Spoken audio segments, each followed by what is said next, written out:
Class 10th chapter number 5 of your science book periodic classification of element आज हम start कर रहे हैं। ठीक है, और अभी भी इस चैनल पर नए हैं तो उसको सब्सक्राइब करें, जिससे आने वाले सारे वीडियोस आपको मिलते रहेंगे। चलिए स्टार्ट करते हैं वीडियो को। In class 9th, we have learned that matter around us is present in the form of element, compound and mixture. क्या पढ़ा हमने क्लास 9th में कि हमारे आसपास जो मैटर है वो किस फॉर्म में है? एलिमेंट्स, कंपाउंड या मिक्सचर के फॉर्म में है। And the element contains atoms of only one type. Element जो होते हैं उनमें सिर्फ एक ही टाइप के एटम्स होते हैं। Do you know how many element are known till date? आज की तारीख तक कितने एलिमेंट हम लोग जानते हैं? एट प्रेजेंट, आज की तारीख में 118 elements are known to us, मतलब 118 एलिमेंट हम जानते हैं। All these have different properties. Out of this, मतलब हर एक की अपनी अपनी अलग प्रॉपर्टीज होती है। Out of this 118 only 94 are naturally occurring. 94 ऐसे हैं जो नेचर में मिलते हैं। बाकी जो 24 है बच्चों, वो क्या है? वो मैन मेड है या लेबोरेटरीज में बनाए जाते हैं। As different element were being discovered, scientist gathered more and more information about the properties of this element. मतलब जैसे जैसे नए नए एलिमेंट डिस्कवर होते जा रहे हैं, जो साइंटिस्ट हैं उनको बहुत सारी इन्फॉर्मेशन इकट्ठा करते जा रहे हैं। They found it difficult to organise all that was known about the element. मतलब जो भी इंफॉर्मेशन इकट्ठा करते हैं उनको एक तरीके से एक जमाना पड़ता है, ऑर्गेनाइज करना पड़ता है बच्चों, क्योंकि बहुत सारी प्रॉपर्टीज़ को याद करना थोड़ा सा मुश्किल होता है। They started looking for some pattern in their properties. तो क्या हुआ? साइंटिस्ट ने पैटर्न्स पहचानना चालू किया कि क्या पैटर्न चलता है एलिमेंट की प्रॉपर्टीज़ में।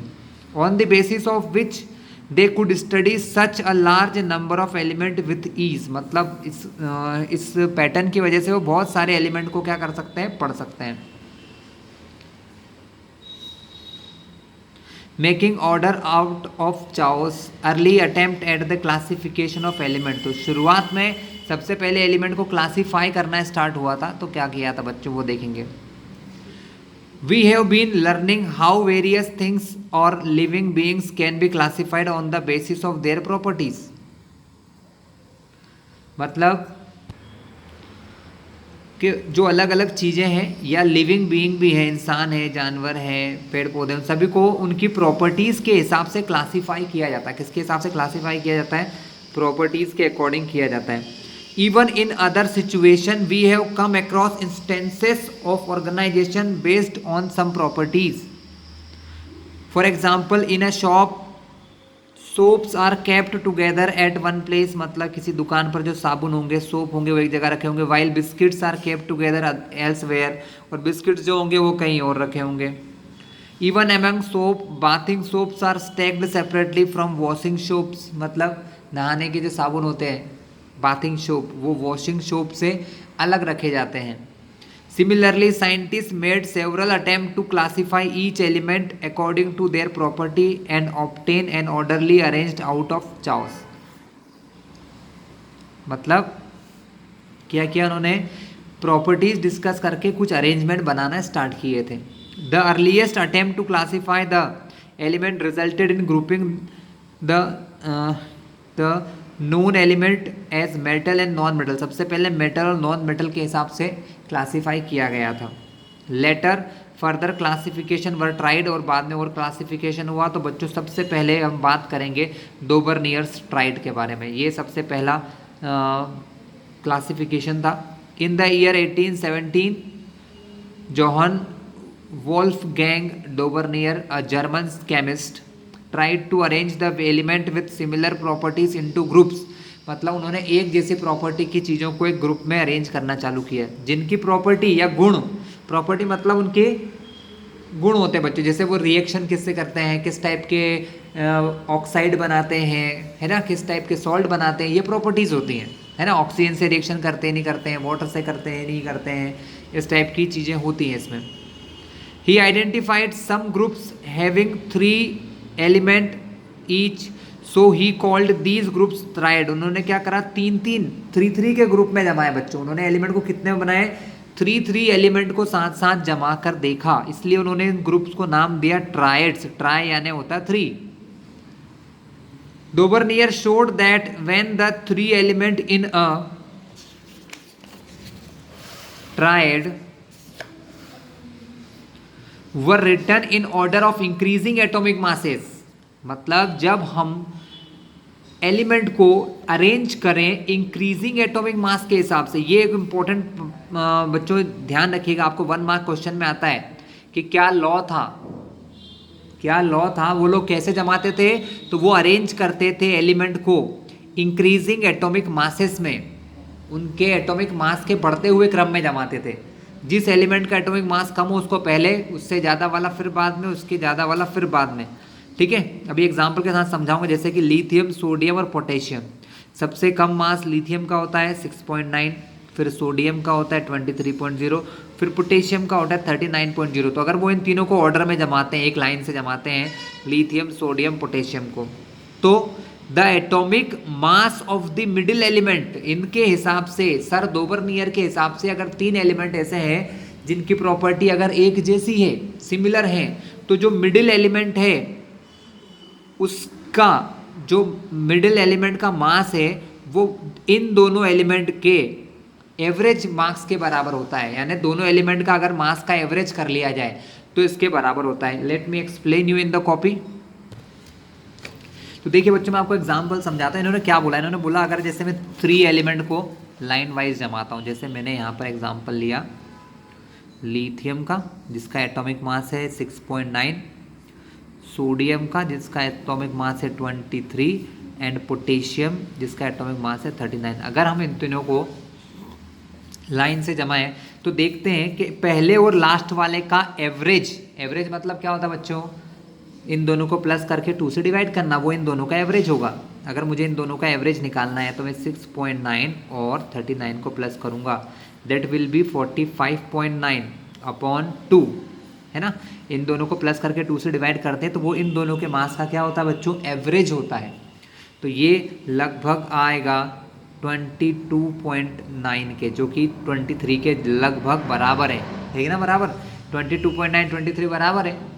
तो ये इनका ऑर्डर था कि अगर एलिमेंट को इंक्रीजिंग ऑर्डर में, देखो सबसे कम फिर उससे ज़्यादा फिर उससे ज़्यादा, अगर इस ऑर्डर में जमाएं तो पहले और तीसरे एलिमेंट का एवरेज मास, पहले और तीसरे एलिमेंट का एवरेज मास इस बीच वाले एलिमेंट के इक्वल होता है। अगर ऐसा होता है तो इन तीनों की प्रॉपर्टी सेम होंगी। तो ये बिल्कुल सही निकला।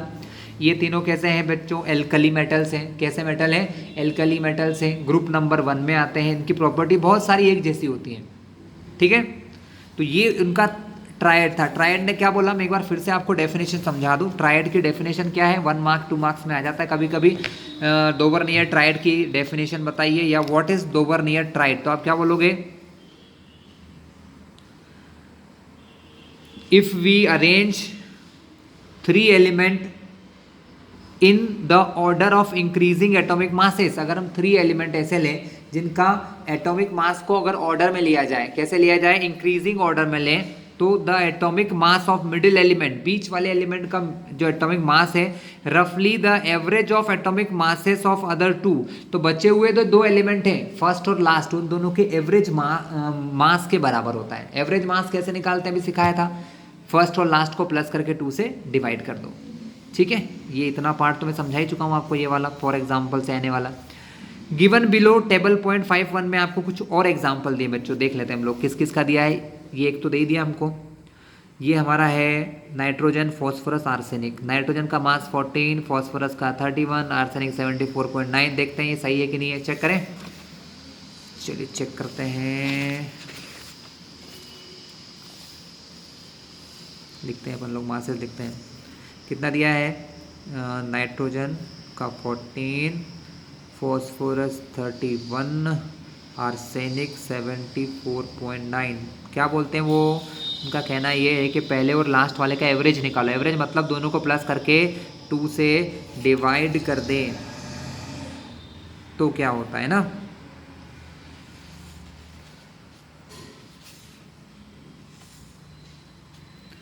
इन दोनों को प्लस किया जाए बच्चों 74 को,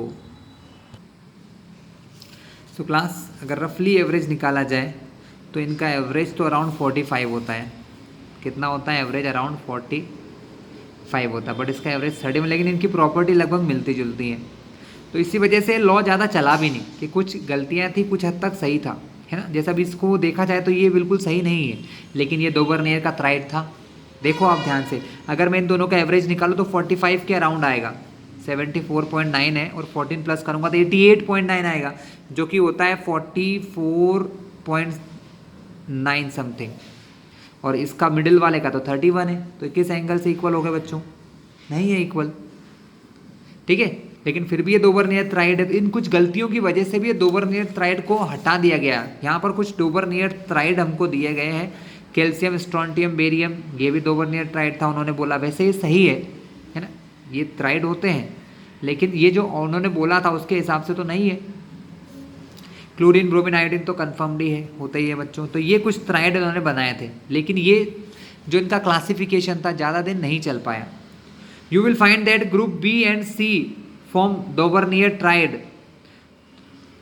Dobernier triad could identify only 3 triad from the element known at that time. मतलब ये क्या कर पाए थे उस समय पे, जितने भी एलिमेंट ये हमारे साइंटिस्ट जानते थे उनमें से सिर्फ 3 ट्राइड बना पाए थे, ओनली 3 ट्राइड्स ये बना पाए थे। Hence this system as classification into triads was not found to be useful. तो ये यूजफुल नहीं माना गया था, इसलिए इसको हटा दिया गया था। चलिए, इसके बाद एक और हमारे साइंटिस्ट है, सर न्यूलैंड नाम था उनका। न्यूलैंड सर ने भी ट्राई किया, काफ़ी अच्छा उन्होंने लगाया था logic. The attempts of Dobereiner encouraged other chemist to correlate the properties of element with their atomic masses. मतलब एटॉमिक मासेस के साथ उन्होंने क्या करा था, प्रॉपर्टीज को जोड़ा कि एटॉमिक मास बढ़ेगा तो प्रॉपर्टीज कुछ समय बाद एक जैसी भी आ सकती हैं। तो इसको देखते हुए सर जॉन न्यूलैंड, जो एक इंग्लिश साइंटिस्ट थे, इंग्लैंड के रहने वाले थे, arrange the known element in order of increasing atomic masses. उन्होंने भी क्या करा, एलिमेंट को इंक्रीजिंग एटॉमिक मास में जमाया।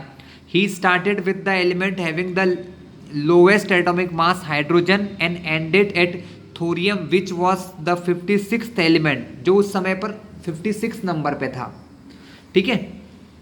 ही found that every 8th element, उन्होंने क्या फाउंड किया बच्चों, ये यहाँ से इनका लॉ चालू होता देखा जाए तो यहाँ से, he found that every 8th element, मतलब हर 8वां जो एलिमेंट है, had property similar to that of the first. मतलब अगर हम एक लाइन से जमाएं इंक्रीजिंग ऑर्डर में, तो जो पहला नंबर है उसके बाद जो 8th नंबर आएगा उसमें अपने पुराने एलिमेंट जैसी प्रॉपर्टी होगी, एक नंबर जैसी, ठीक है। अगर मैं ऐसे लाइन से जमाऊं बच्चों, तो 1 के बाद सीधा 8, 8 के बाद 15, इनकी प्रॉपर्टी एक जैसी होगी। जो पहला एलिमेंट है, जो 8वां एलिमेंट है, मतलब हर 7 के बाद, हर 7 नंबर के बाद प्रॉपर्टी एक जैसी रिपीट होती है, उनका मानना था,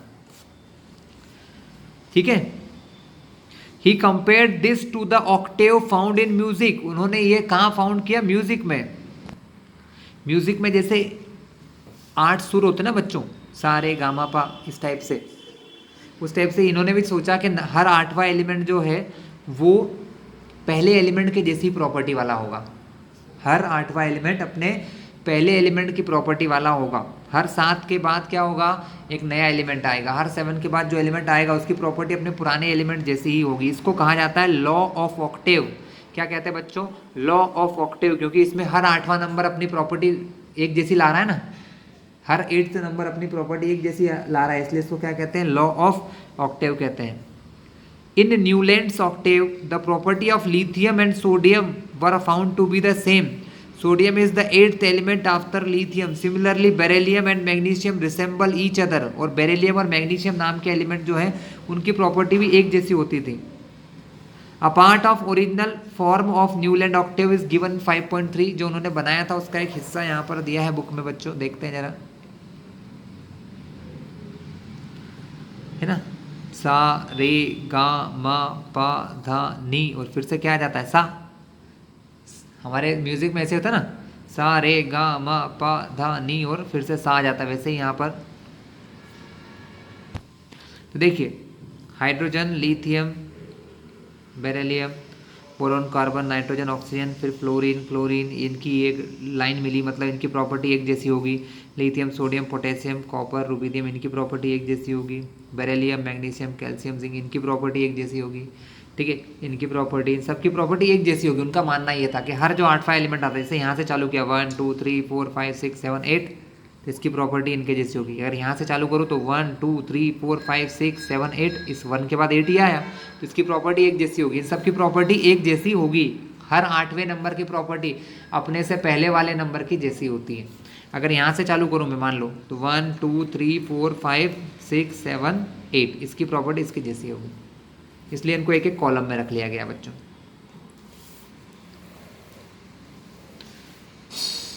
it was found that the law of octave was applicable only up to calcium, लेकिन ये देखा गया कि ये जो लॉ था वो कैल्शियम तक तो बिल्कुल सही था। As after calcium every 8th element did not possesses property similar to that of the first, मतलब लेकिन कैल्शियम के बाद ये ऑर्डर सही नहीं था। कैल्शियम के बाद फिर ये ऑर्डर थोड़ा सा गलत होने लगा, जैसे कि एल्यूमिनियम और क्रोमियम, इनकी प्रॉपर्टी एक जैसी नहीं होती है। सिलिकॉन और टाइटेनियम की भी एक जैसी नहीं होती है ना। फॉस्फोरस, मैग्नीज की भी नहीं होती है प्रॉपर्टी एक जैसी।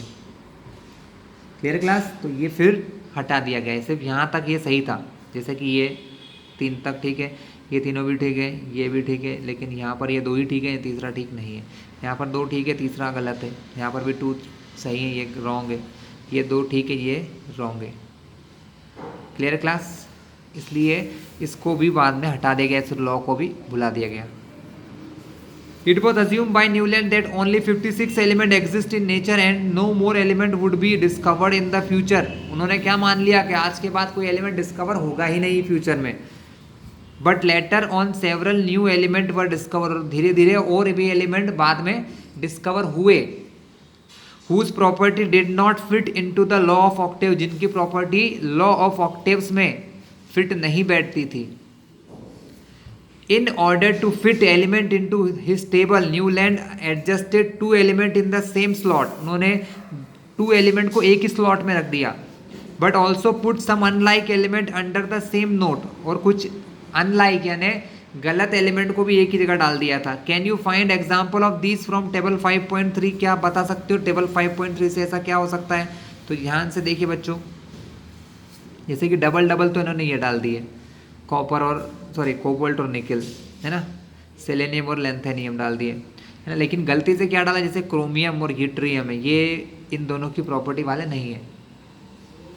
ठीक है, ये इन दोनों की प्रॉपर्टी वाले नहीं होते हैं।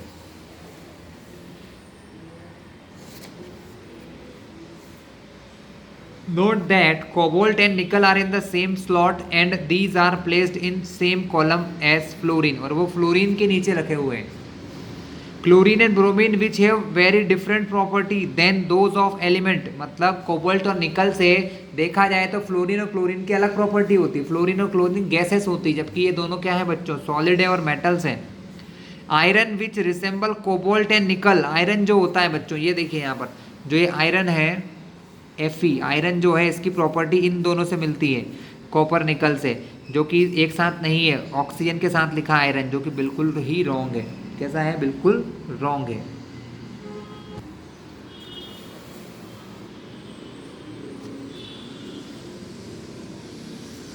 Has been placed far away from these element with the discovery of noble gases the law of octave become irrelevant, मतलब जैसे ही नोबल गैसेस का धीरे धीरे डिस्कवरी हुई, ये लॉ ऑफ ऑक्टेव बिल्कुल खत्म हो गया। दस Newlands law of Octave worked well with lighter element only, मतलब ये सिर्फ किस में चलता है, हल्के एलिमेंट, लाइटर एलिमेंट में ही काम करता है, हैवी एलिमेंट में ना काम नहीं करता बच्चों। चलिए यहाँ पर कुछ क्वेश्चन दिए हैं, बात कर लें। Did Dobereiner trial also exist in column of Newland octave, compare and find out, बिल्कुल कर रहा है। दोबरनियर के जो ट्राइड थे वो यहाँ पर भी है, ध्यान से देखिए। उन्होंने बोला है कि क्या दोबरनियर के ट्राइड इनके ऑक्टेव में दिखेंगे आपको? बिल्कुल, ये देखिए, लिथियम, सोडियम, पोटेशियम दिखा आपको, और दूसरा मिलेगा आपको कैल्शियम, स्ट्रोंटियम, और एक नहीं मिल रहा बस बेरियम, बाकी तो 2 तो मिल चुके हैं। इसके अलावा क्लोरीन, ब्रोमीन, आयोडीन तो है, क्लोरीन है, ब्रोमीन है, आयोडीन नहीं है, बस ये तो जरूर मिल गया, लिथियम, सोडियम, पोटेशियम, ये जरूर वहाँ पर मिला है। उन्होंने बोला है कि क्या दोबरनियर के ट्राइड इसके ऑक्टेव में भी देखने को मिले, तो हाँ, हमको देखने को मिला है। What were the limitation of Dobereiner classification? Dobereiner के क्लासिफिकेशन की डिफिकल्टीज क्या है बच्चों? क्या प्रॉब्लम्स थी उनके? उसमें प्रॉब्लम ये थी कि वो सारे एलिमेंट को जमा ही नहीं पाए थे, है ना। He could form only three tried form कर पाए थे, और वहाँ पर उस समय 56 एलिमेंट थे, तो सारे एलिमेंट को अरेंज नहीं कर पाए थे। दैट इज द लिमिटेशंस, ये लिमिटेशन है। What were the limitation of Newland law of octave? Newland के साथ भी ये लिमिटेशन यहाँ दी है बच्चों। थर्ड जो कॉलम है पूरा इसी चीज़ से भरा हुआ है। क्या है? Newland adjusted 2 element in the same slot. Newland ने क्या करा? 2 एलिमेंट को एक ही स्लॉट में रख दिया, एक ही जगह पर रख दिया। But also put some unlike element under same note, और उसी के नीचे कुछ गलत एलिमेंट को रख दिया। तो एक पॉइंट तो आप ये लिख सकते हो। फिर क्या लिख सकते हो? यहाँ से इसको भी लिख सकते हो, ये एग्जाम्पल के तौर पे काम कर सकता है कि cobalt and nickel are in the same slot. Cobalt nickel एक ही स्लॉट में है, और these are placed in the same column as fluorine, chlorine and bromine, which have very different property, जिनकी प्रॉपर्टी बिल्कुल कैसी होती है? अलग होती है। तो ये गलती उनसे हो गई। Iron which resemble cobalt and nickel in property, iron जिसकी प्रॉपर्टी कोबाल्ट और निकल के जैसी है, has been placed far away from this, वो बहुत दूर रखा हुआ है। वो आयरन जो है इनसे कैसा रखा है? बहुत ही दूर रखा है। ये देखिए, तो इसलिए क्या हुआ है? ये लॉ की कमियां थी। लिमिटेशन मतलब क्या? कमियां थी बच्चों। अब आए मेंडलीव सर, जो कि काफ़ी सक्सेसफुल रहे। इनका जो पीरियड टेबल थी बच्चों, काफ़ी सक्सेसफुल मानी गई मेंडलीव सर की। Even after the rejection of Newland law of octave, many scientist continue to search for a pattern that correlate the property of element with their atomic masses. और भी scientist थे, उन्होंने ये खोज करना चालू की कि एटॉमिक मास और एलिमेंट की प्रॉपर्टी में क्या रिलेशन है। तो क्लास पेज टर्न कर लेते हैं, क्या दिया है नए पेज पर। ये मेंडलीव सर है, देख लीजिए जरा इनकी photo. The main credit for classifying element goes to Dmitri Ivanovich Mendeleev. सबसे अच्छा क्लासिफिकेशन देखा जाए तो इन्हीं का माना गया था बच्चों। फिर तो मॉडर्न पीरियड आ गया, लेकिन फिर भी इनका क्लासिफिकेशन बहुत बेस्ट या अच्छा था, काफ़ी अच्छा माना गया था। मेंडलीव और रशियन केमिस्ट, रशिया कंट्री के केमिस्ट थे। He was the most important contributor to the early development of periodic table. उन्होंने इस पीरियडिक टेबल में बहुत मेहनत की, ठीक है। उन्होंने भी क्या किया? बेसिस वही था, फंडामेंटल प्रॉपर्टी जो है किसी एलिमेंट की, जो प्रॉपर्टी है वो किस पे डिपेंड करती है? उसके एटॉमिक मास पर। ये उनका मानना था, ठीक है। When Mendeleev start his work, जब मेंडलीव सर ने अपना काम चालू किया तो उस समय पे 63 एलिमेंट नोन थे, पता थे उनको। कितने एलिमेंट पता थे? 63। He examined the relationship between atomic masses of element and their physical and chemical properties. उन्होंने फिजिकल और केमिकल प्रॉपर्टीज के बारे में जाना और उनके एटॉमिक मास के बारे में रिलेशन बनाया। Among chemical properties, Mendeleev concentrated on the compound found by element with oxygen and hydrogen. उन्होंने क्या देखा कि वो ऑक्सीजन और हाइड्रोजन के साथ किस प्रकार के कंपाउंड बनाते हैं। उन चीज़ों का भी उन बातों को भी उन्होंने ध्यान रखा। क्या? किस चीज़ का? कि जो एलिमेंट है वो ऑक्सीजन और हाइड्रोजन के साथ किस प्रकार के कंपाउंड बनाते हैं। He selected hydrogen and oxygen as they are very reactive and formed compound with most element. उन्होंने ऑक्सीजन और हाइड्रोजन को क्यों चुना था? क्योंकि उस समय पर ऑक्सीजन और हाइड्रोजन हर एक लगभग सभी एलिमेंट के साथ रिएक्शन कर लेते थे। ऑक्सीजन की रिएक्शन भी हर किसी के साथ हो जाती थी और हाइड्रोजन की भी रिएक्शन हर किसी के साथ हो जाती थी। इसलिए उन्होंने क्या देखा कि हर एक एलिमेंट ऑक्सीजन के साथ और हाइड्रोजन के साथ रिएक्शन करके कैसे कैसे कंपाउंड बनाता है, इसके हिसाब से उन्होंने अरेंज किया बच्चों। The formulae of hydride and oxide, hydrogen के साथ बच्चों रिएक्शन करते हैं तो कंपाउंड को हाइड्राइड कहते हैं, और जब ऑक्सीजन के साथ रिएक्शन करते हैं तो उन कंपाउंड को हम कहते हैं oxides. So hydride and oxide formed by an element were treated as one of the basic property of an element. ये किसी एलिमेंट की एक बेसिक प्रॉपर्टी माना गया। For its classification he then took 63 cards and on each card he wrote down the properties of one element. उन्होंने हर एक card लिया और हर एक कार्ड पर एक प्रॉपर्टी लिखी। He sorted out the element with similar property. उन्होंने हर एक एलिमेंट की प्रॉपर्टी लिखी जो सिमिलर प्रॉपर्टी थी and pinned the card together on a wall. एक वॉल में उन्होंने जमाया। He observe that most of the element got a place in periodic table. हर किसी को कोई ना कोई जगह पीरियोडिक टेबल में मिलती गई and were arranged in order of their increasing atomic masses. और उन्होंने सारे एलिमेंट को इंक्रीजिंग ऑर्डर में जमाया, मास के ऑर्डर में। It was also observe that there occur a periodic recurrence of element with similar physical and chemical properties. उन्होंने क्या देखा कि थोड़ा सा या कुछ एटॉमिक मास बढ़ने पर एक ही टाइप के सिमिलर प्रॉपर्टी वाले एलिमेंट आते रहते हैं।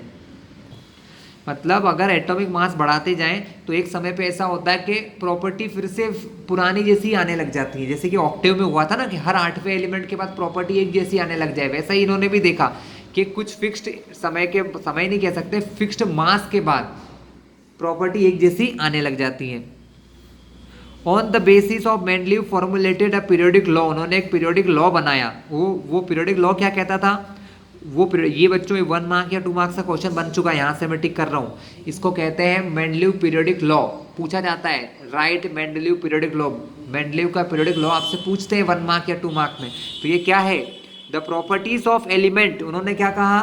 किसी एलिमेंट की properties are the periodic function. Periodic function होती है उनके एटॉमिक मासेस की। ये पीरियोडिक फंक्शन का मतलब होता है कि फिर से आने वाला, है ना, फिर से आने वाला। मतलब मान लो कोई एलिमेंट आया जिसकी प्रॉपर्टी मास बढ़ाते गए, फिर कोई और नया एलिमेंट आया, उन दोनों की प्रॉपर्टी अगर एक जैसी है तो उसको कहते हैं periodic.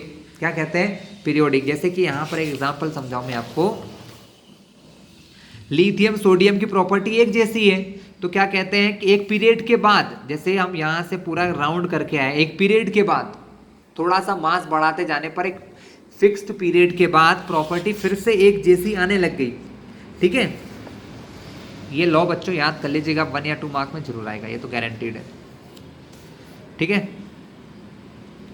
Mendeleev periodic table contains vertical column. उन्होंने खड़े खड़े वर्टिकल कॉलम बनाए जिनको नाम दिया ग्रुप, और हॉरिजॉन्टल जो रोज थी उनको नाम दिया पीरियड्स। देखिए मैं आपको समझा दूं, यहाँ पर ये आपका मेंडलीव का पीरियड है, मेंडलीव सर का पीरियड है, नॉट मेंडलीव। ग्रुप, यहाँ ग्रुप्स है बच्चों, और इस तरफ आपको पीरियड्स देखने को मिलेंगे। ठीक है,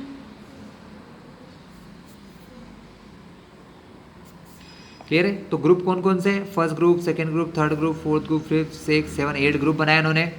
और ये इनके पीरियड है, पहला पीरियड, दूसरा पीरियड, तीसरा पीरियड, ये फर्स्ट पीरियड, सेकंड पीरियड। बच्चों हर ग्रुप में उन्होंने 2-2 कंपाउंड लिए, A B A B A B A B A B, हर ग्रुप में 2-2 पार्ट किए। हर ग्रुप में क्या किया? 2-2 पार्ट किए उन्होंने। क्लियर है?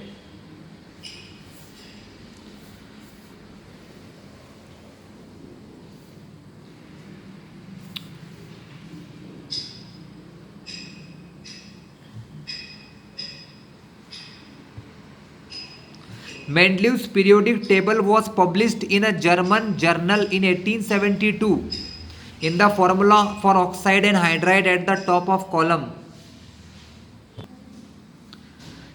The letter R is used to represent any of the element in group. हर एक के लिए उन्होंने R एक यूज किया गया फॉर्मूले के हिसाब से समझाने के लिए। जैसे हम लोग बच्चों क्लास 10th में करते ना, x मान लेते, कोई चीज़ पता नहीं होती, इस प्रकार उन्होंने R मान लिया था लिखने के लिए। जैसे ये देखिए ऊपर बता रहा हूँ मैं आपको फॉर्मूला वाइज, R2O मतलब इस ग्रुप के जो कंपाउंड है, इस ग्रुप के जो भी कंपाउंड है ना, ये जब ऑक्सीजन से रिएक्ट करते हैं तो फॉर्मूला कैसा बनाते हैं? R2O वाला। जैसे हाइड्रोजन ऑक्सीजन से करता है तो क्या बनाता है? H2O। तो R की जगह H रख दो तो H2O बन गया। अगर R की जगह Li रख दूँ तो Li2O बन जाएगा, Na रख दूँ तो Na2O बन जाएगा, K रख दूँ तो K2O बन जाएगा। ये बिल्कुल सही फॉर्मूला था बच्चों। ठीक है, तो उन्होंने क्या करा? सबको R से रिप्रेजेंट कर दिया। Note the way formulae are written. For example the hydride of carbon को CH4 कहा तो उन्होंने उसको RH4 नाम दिया। क्या नाम दिया? RH4। ऑक्साइड ऑफ कार्बन को CO2 बोला तो उसको नाम दिया वहाँ RO2। देखिए मैंने फिर समझाया था आपको, जैसे कि यहाँ पर अगर हाइड्रोजन आता है, या कहाँ है कार्बन हमारा,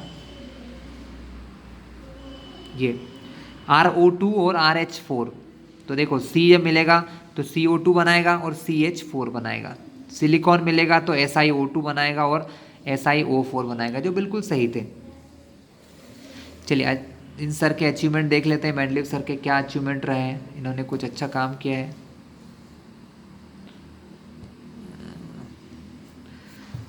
While developing the periodic table, there were a few instances where Mendeleev had to place an element with a slightly greater atomic mass before an element with a slightly lower atomic mass। मतलब उन्होंने क्या किया, कहीं कहीं पर ज़्यादा मास वाले को थोड़ा पहले लिख लिया, पीछे लिख लिया।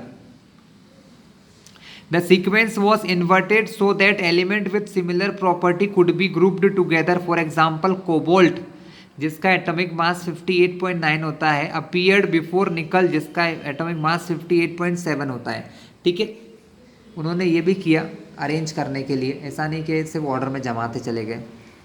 Looking at table 5.4, can you find out one or more such anomalies? ऐसी एक से ज़्यादा बार आपको दिखाई देगा, जैसे अभी हमको कौन सा एग्जाम्पल दिया उन्होंने, निकल और कोबाल्ट का, ये देखिए 58.9 58.7 इनको उन्होंने पहले लिख दिया, तो ऐसा भी उन्होंने अपने एजम्पशंस के हिसाब से किया और प्रॉपर्टीज़ को देख के किया। नेक्स्ट क्या है बच्चों, further Mendeleev left some gap. Mendeleev sir ने अपने टेबल में कुछ गैप छोड़ा, कुछ जगह छोड़ी। In his periodic table instead of looking upon these gaps as defect, मतलब वो जगह इसलिए छोड़ी उन्होंने, मेंडलीव बोल्डली प्रिडिक्टेड, उन्होंने दावा किया था, बोल्डली प्रिडिक्टेड मतलब उन्होंने दावा किया था कि जो जगह वो छोड़ रहे हैं वहाँ पर कोई ना कोई एलिमेंट जरूर बाद में पता चलेगा। predicted the existence of some element that had not been discovered at that time, मतलब जो उस समय तक that time उस समय तक डिस्कवर नहीं हुआ था लेकिन फ्यूचर में होगा। Mendeleev named them by prefixing a Sanskrit numeral eka, उन्होंने उनके लिए नाम दिया एका यानी 1 to the name of preceding element in the same group, for instance scandium gallium and germanium discovered later, मतलब स्कैंडियम गैलियम जर्मेनियम बाद में डिस्कवर हुए थे, है ना। एंड हैव प्रॉपर्टीज,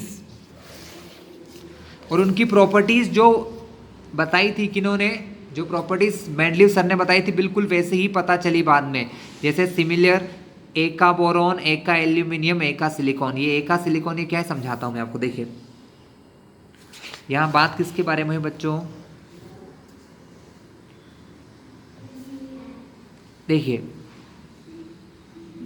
स्कैंडियम की बात की थी उन्होंने, इन्होंने स्कैंडियम के लिए जगह छोड़ी थी यहाँ पर, ठीक है, स्कैंडियम के लिए, और ये किससे पहले आया, एल्यूमिनियम से। तो उसको यहाँ पर जो एलिमेंट होगा उन्होंने नाम दिया था एका एल्यूमिनियम, एल्यूमिनियम के एक मतलब एल्यूमिनियम उससे एक पहले है।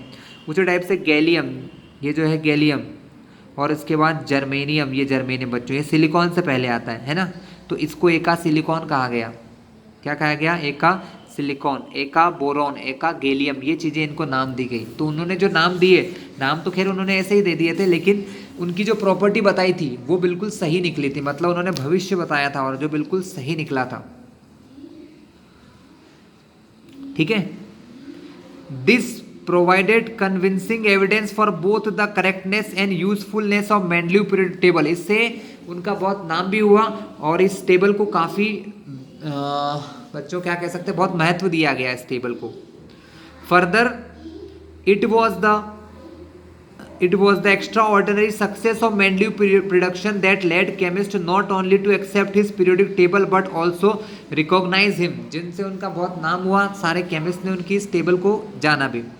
As the originator of concept on which it is based, noble gases like helium, neon and argon have been mentioned in many context before this. These gases were discovered very late because of they are very inert and present in extremely low concentration। मतलब ये जो gases थी, inert gases, helium, neon, krypton, ये बहुत बाद में discover हुई, और ये क्योंकि ये ज़्यादा रिएक्टिव नहीं होती तो इनको पहचानना बहुत मुश्किल सा था। ठीक है। One of the strength of Mendeleev periodic table was that when these gases were discovered they could be placed in new group without disturbing the existing order. मतलब सबसे अच्छी बात इस टेबल की क्या थी, मैंडलीव सर के टेबल की, कि जब बाद में ये टेबल डिस्कवर हुई तो इनको अलग ही एक टेबल दे दिया गया जिसमें इनको रख देते थे, जिनमें उनको रख दिया गया अलग टेबल में, और जो मेन टेबल उन्होंने बनाई थी उसको कोई इफेक्ट नहीं हुआ। चलिए बच्चों, तो ये मैंडलीव सर के काफ़ी अच्छी बातें कर ली हमने, पर उनकी टेबल में भी कुछ कमियां थी बच्चों, कुछ लिमिटेशन थी, अब उनकी बात भी करेंगे। उन्होंने काम तो बहुत अच्छा किया था, बट फिर भी कुछ प्रॉब्लम्स उनके टेबल में थे। Limitation of Mendeleev's classification, electronic configuration of hydrogen resemble that of alkali metal. Like alkali metal, hydrogen combined with halogen, oxygen and sulfur to form compound having similar formulae as shown in the figure. मतलब hydrogen जो है उसकी property कुछ कुछ alkali metal जैसी होती है, जैसे कि वो NaCl बनाता है, जैसे ये Na क्या है बच्चों, Na हमारा अल्कली मेटल है, और हाइड्रोजन दोनों एक जैसे फॉर्मूले बना रहे हैं, NaCl HCl, H2O Na2O, H2S Na2S, लेकिन फिर भी उन्होंने अल्कली मेटल से दूर रखा हाइड्रोजन को, है ना। तो ये एक छोटी सी मिस्टेक थी उनकी। On the other hand, just like halogen, hydrogen also exist as di atomic molecule, और हेलोजन की तरह वो एक डाई एटोमिक मॉलिक्यूल होता है, and it combine with metal and non metal to form covalent compound. और हाइड्रोजन मेटल से भी मिलता है और नॉन मेटल से भी मिलकर क्या बनाता है, कंपाउंड्स बनाता है। तो देखा जाए तो certainly no fix position can be given to hydrogen in the periodic table. मतलब हमारे पीरियोडिक टेबल में कोई फिक्स प्लेस नहीं दी जा सकती हाइड्रोजन को। This was the first limitation of periodic table.